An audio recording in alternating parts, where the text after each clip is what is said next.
আদার ব্যাপারে জাহাজের খবর নেওয়া ঠিক নয়, এরকম একটি প্রবাদ আমাদের সমাজে প্রচলিত।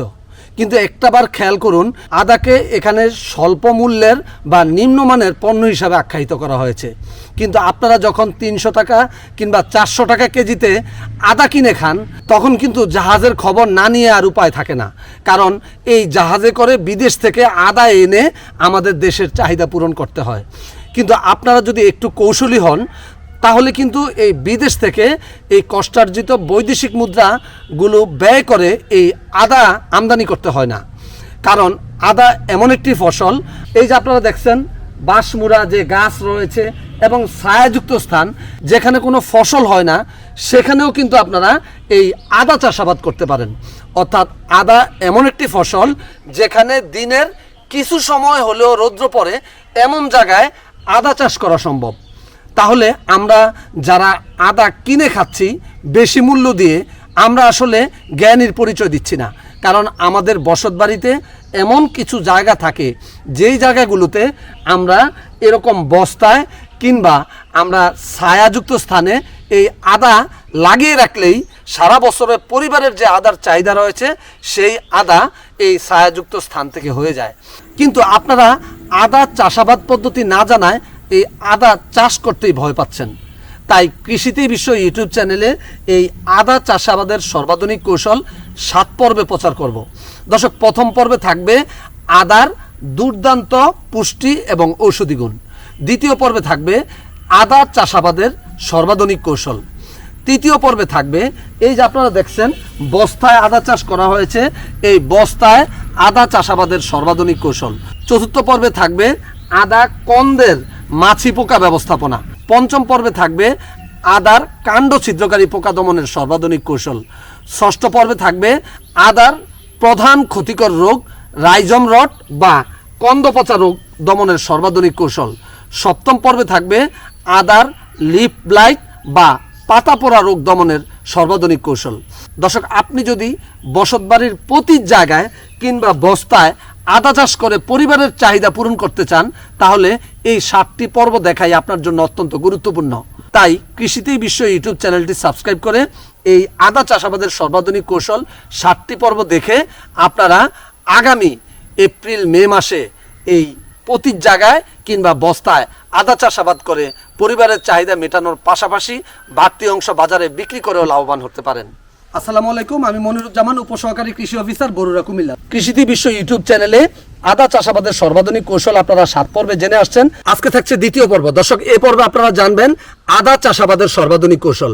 দর্শক, কৃষিতে বিশ্ব ইউটিউব চ্যানেলে পরামর্শমূলক বাংলাদেশের সকল ফল ফসল, বাংলাদেশের চাষযোগ্য সকল ফল ফসলের চাষাবাদ সম্বলিত ভিডিও রয়েছে। প্রত্যেকটি ভিডিও আধুনিক প্রযুক্তি নির্ভর, সর্বশেষ পরীক্ষিত কৌশল এবং 4th জেনারেশনের কীটনাশক, রোগনাশক এবং হরমোন বা ভিটামিনের তথ্য আপনারা জানতে পারবেন 30টিরও অধিক জৈব বালাইনাশক তৈরির কৌশল, যেটি বাংলাদেশ কেন সারা পৃথিবীর কোনো ইউটিউব চ্যানেলেই পাবেন না।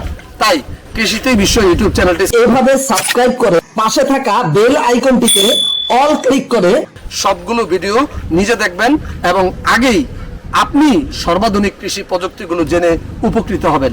এই কৃষিতেই বিশ্ব ইউটিউব চ্যানেলের সবগুলো ভিডিও ফেসবুকে শেয়ার করে সারা দেশের মানুষের পাশে দাঁড়াবেন। নিশ্চয়ই প্রত্যেকটি উপকারী পরামর্শ শেয়ার করা সদকাতুল জারিয়া। এভাবে একটি একটি করে প্রযুক্তি ছড়িয়ে যাবে সারা দেশের কৃষক ভাইদের কাছে।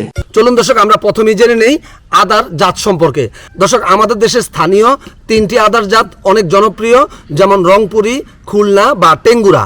এছাড়াও স্থানীয় জাতগুলোর মধ্যে হতে জাত বাছাইয়ের মাধ্যমে উচ্চ ফলনশীল বাড়ি আদা 1, বাড়ি আদা 2 এবং বাড়ি আদা 3 উদ্ভাবন করা হয়েছে। দর্শক, বাড়ি আদা 1 গাছের উচ্চতা প্রায় 80 সেন্টিমিটার, প্রতি গোছায় পাতার সংখ্যা 21 থেকে 25টি এবং পাতাগুলো আংশিক খাড়া থাকে। প্রতি গোছায় এরকম কুশির সংখ্যা 10 থেকে 12টি এবং প্রতিটি গোছায় রাইজমের ওজন 400 থেকে 450 গ্রাম পর্যন্ত হয়। প্রচলিত জাতগুলোর চেয়ে এর ফলন তুলনামূলকভাবে বেশি। স্থানীয় জাতের মতো বাড়ি আদা 1 সহজেই আপনি দীর্ঘদিন পর্যন্ত সংরক্ষণ করতে পারবেন। বাংলাদেশে প্রায় সব এলাকাতেই এই বাড়ি আদা 1 ব্যাপকভাবে চাষাবাদ হচ্ছে। চলুন দর্শক, আমরা এখন জেনে নেই আদা চাষের উপযুক্ত জলবায়ু ও মাটি। দর্শক, আদা চাষ করার জন্য উষ্ণ ও আর্দ্র জলবায়ুপূর্ণ আবহাওয়া দরকার।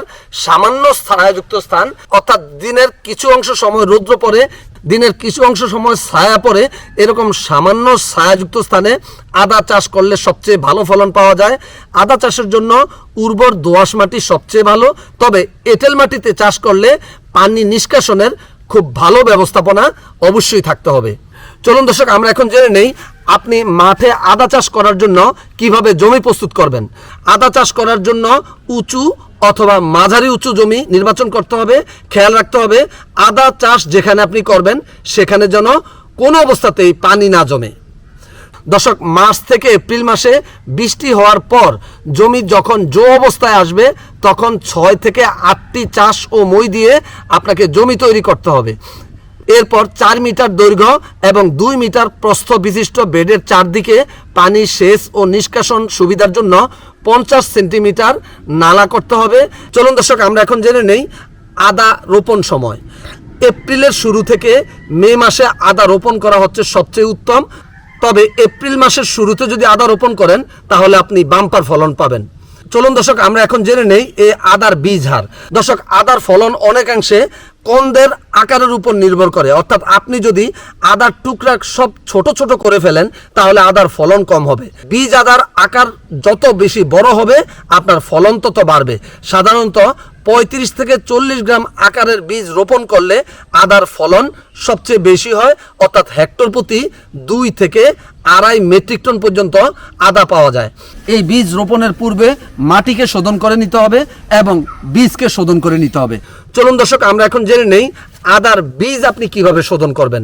বীজ রোপণের পূর্বে প্রতি কেজি বীজের সাথে 5 মিলি পানি দিয়ে রুসোল আইপিএম এর ডায়নামিক 5 গ্রাম একত্রে মিশিয়ে ছায়াতে শুকিয়ে আপনারা বীজ শোধন করতে পারেন। এছাড়াও ইস্পাহানির টাইকোডার্মা বা বায়োডার্মা সলিড বা হ্যাকেমের ট্রাইকোস্ট বা টিবিএস এগ্রো টাইকোপিবি প্রতি কেজি বীজের সাথে 50 গ্রাম 5 মিলি পানি দিয়ে মিশিয়ে ছায়াতে শুকিয়ে আপনারা এভাবে বীজ শোধন করতে পারেন। এছাড়াও জেংবাং এগ্রিকালচারের অলিগোমাইসিন 10 ডব্লিউপি 2 গ্রাম পার লিটার হারে স্প্রে করেন, তাহলে কিন্তু এই রোগটি প্রতিরোধ হবে। এছাড়াও রয়েছে নেটিভ ক্রপ কেয়ারের ডার্মা প্লাস প্রতি লিটার পানিতে 15 গ্রাম হারে মিশিয়ে আপনারা স্প্রে করতে পারেন। অথবা রয়েছে টিবিএস এগ্রোর টাইকোএল, এটা প্রতি কেজি বীজের সাথে 5 মিলি হারে স্প্রে করে আপনারা বীজ শোধন করতে পারেন। এছাড়াও কার্বক্সিন ও থিরাম কম্বিনেশন গ্রুপের ছত্রাকনাশক প্রতি 10 লিটার পানিতে 25 গ্রাম অথবা বিটাপ্লো প্রতি 10 লিটার পানিতে 30 মিলি অথবা কার্বেন্ডাজিম গ্রুপের ছত্রাকনাশক নুইন বা ব্যান্ডাজিম বা অটোস্টিন বা এমকোজিম এর যে কোনো একটি প্রতি 10 লিটার পানিতে 25 গ্রাম মিশিয়ে আপনারা 10 কেজি বীজ এই পানিতে আধা ঘন্টা ভিজিয়ে রাখবেন। এরপর ছায়াতে জাগ দিয়ে আপনারা ভ্রূণ এনে এই বীজ রোপণ করবেন। এছাড়াও 10 শতক জমির জন্য 100 কেজি পচা গোবরের সাথে ইস্পাহানির বায়োডার্মা বা বায়োডার্মা সলিড বা হ্যাকমের টাইক্রস্ট বা বাম্পার টাইকো বা টিবিএস এর টাইকোপিবি অথবা যে কোনো কোম্পানির টাইকোডার্মা ভিরিডি বা টাইকোডার্মা হার্জিনাম আপনারা প্রতি 100 কেজি গোবরের সাথে সামান্য পানি দিয়ে মিশিয়ে আপনারা পলিথিন দিয়ে 7 থেকে 10 দিন ঢেকে রেখে এই বায়োডার্মা বা টাইকোডার্মা মিশ্রিত গোবর যদি শেষ চাষের সময় আপনারা মাটিতে দিয়ে দেন তাহলে কিন্তু এই রোগটি প্রতিরোধ হবে। এছাড়াও জমিতে শেষ চাষের পূর্বে শতক প্রতি 8 কেজি নিম খৈল যদি আপনারা প্রয়োগ করতে পারেন তাহলে এই রোগটি প্রতিরোধ হবে। দর্শক, বীজকন্দ রোপণের পূর্বে 1 বিঘা জমির জন্য মহসিন এন্টারপ্রাইজের 50 গ্রামের 2 প্যাকেট ডিকোপ্রাইমা নামক মাইক্রোবিয়াল ছত্রাকনাশক 1 লিটার পানিতে 24 ঘন্টা ভিজিয়ে রাখতে হবে। তবে খেয়াল রাখতে হবে যে পাত্রে ভিজাবেন সেই পাত্রের মুখ যাতে খোলা থাকে, তা না হলে এখানে বাতাস চলাচল করতে পারবে না, ফলে ডিকোপ্রাইমার কার্যকারিতা নষ্ট হবে। পরদিন ডিকোপ্রাইমা ভিজানো 1 লিটার পানির সাথে আরও 60 লিটার পানি মিশিয়ে আপনারা এই খালি জমিতে স্প্রে করে তার 3 থেকে 4 দিন পর আপনারা যদি এই বীজ রোপণ করেন তাহলে কিন্তু এই রোগটি প্রতিরোধ হবে। এছাড়াও জমিতে ধানের খড় বা কাঠের গুঁড়ি মিশিয়ে যদি আপনারা আগুন লাগিয়ে জমিতে পুড়িয়ে দেন তাহলে কিন্তু এই জমির মাটি শোধন হবে।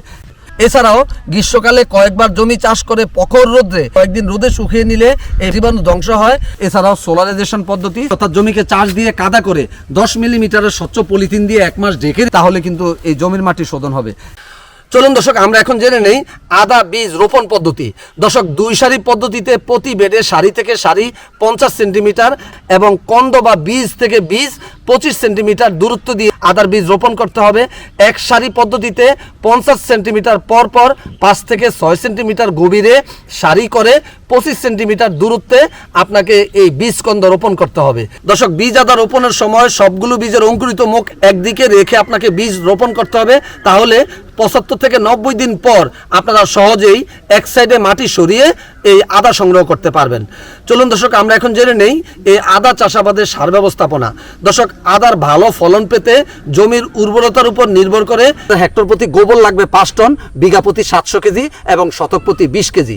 ইউরিয়া হেক্টর প্রতি 220 কেজি, বিঘা প্রতি 30 কেজি এবং শতক প্রতি 1 কেজি। টিএসপি লাগবে হেক্টর প্রতি 125 কেজি, বিঘা প্রতি 17 কেজি এবং শতক প্রতি 500 গ্রাম। এমওপি বা পটাশ সার লাগবে হেক্টর প্রতি 260 কেজি, বিঘা প্রতি 35 কেজি এবং শতক প্রতি 1 কেজি। এবং জিপসাম সার হেক্টর প্রতি 110 কেজি, বিঘা প্রতি 15 কেজি এবং শতক প্রতি 500 গ্রাম। এবং বিঙ্গু বোরন বা সলুবর বোরন হেক্টর প্রতি 2 কেজি 200 গ্রাম, বিঘা প্রতি 500 গ্রাম এবং শতক প্রতি 20 গ্রাম। গ্রোজিন দস্তা হেক্টর প্রতি লাগবে 5 কেজি, বিঘা প্রতি লাগবে 1 কেজি এবং শতক প্রতি লাগবে 50 গ্রাম। দর্শক, এই সারগুলো আপনারা প্রয়োগ করতে হবে, তবে মাটির উর্বরতার উপর নির্ভর করে এই সারের মাত্রা কম বেশি হতে পারে। জমি পরিষ্কার করে শেষ চাষের সময় বীজ রোপণের 5 থেকে 7 দিন আগে সম্পূর্ণ গোবর, টিএসপি, জিপসাম, বিঙ্গু বোরন বা সলুবর বোরন এবং রোজিন দস্তা এবং অর্ধেক এমওপি সার মাটির সাথে ভালোভাবে মিশিয়ে দিতে হবে। ইউরিয়া সারের অর্ধেক বীজ রোপণের 50 থেকে 60 দিন পর উপরি প্রয়োগ করতে হবে। অবশিষ্ট ইউরিয়া ও এমওপি সার সমান 2 কিস্তিতে চারা গজানোর 80 থেকে 90 দিন পর এবং 110 থেকে 120 দিন পর অবশ্যই উপরি প্রয়োগ করতে হবে। সার সারির মাঝে প্রয়োগ করে মাটি কোদাল দিয়ে কুপিয়ে মাটির সাথে মিশিয়ে সামান্য পরিমাণ মাটি ভেলার দিকে অর্থাৎ গোড়ার দিকে আপনাকে তুলে দিতে হবে। চলুন দর্শক, আমরা এখন জেনে নেই এই আদা চাষাবাদের অন্তর্বর্তী পরিচর্যা। দর্শক, এই আদা রোপণের 3 থেকে 4 সপ্তাহের মধ্যে আদার গাছ বের হয়ে যায়। আদা রোপণের 5 থেকে 6 সপ্তাহ পর জমির আগাছা নিড়িয়ে দিতে হবে। আদার রাইজমের বৃদ্ধি ও পানি নিষ্কাশনের জন্য 2 থেকে 3 সারির মাঝখান থেকে মাটি তুলে আদা গাছের গোড়ার দিকে মাটি টেনে দিতে হবে। দর্শক, আপনি যদি একেবারে খোলা মাঠে টাটকা রোদ্রে আদা চাষাবাদ করে থাকেন তাহলে ছায়া প্রদানকারী গাছ, ধইঞ্চা বা বকফুল ইত্যাদি বীজ লাগানো যেতে পারে। এই সমস্ত গাছ 1.5 থেকে 2.5 মিটার উঁচু হলে আগা কেটে দিয়ে শাখা প্রশাখা বৃদ্ধির সুযোগ করে দিলে আদা গাছে পর্যাপ্ত পরিমাণে ছায়া পড়বে এবং আদার ফলন বাড়বে। চলুন দর্শক, আমরা এখন জেনে নেই আদা জমিতে আপনি কিভাবে সাথী ফসল করতে পারেন। দর্শক, আদা জমিতে সাথী ফসল যেমন আদার উপরে আপনি মাচা দিয়ে লাউ, সাম্মাম, রকমেলন এই জাতীয় কুমড়া জাতীয় ফসলগুলো আপনারা মাচায় চাষাবাদ করতে পারেন। এছাড়াও সিম, বরবটিও চাষাবাদ করতে পারেন। চলুন দর্শক, আমরা এখন জেনে নেই আদার ফসল সংগ্রহের সময়। দর্শক, আদার বীজকন্দ রোপণের 9 থেকে 10 মাসের মধ্যেই আপনি আদা তুলতে পারবেন।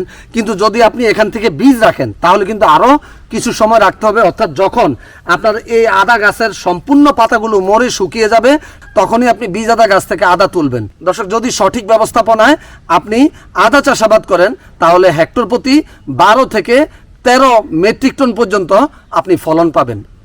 দর্শক, শেষ করব, তৃতীয় পর্বে আসছে।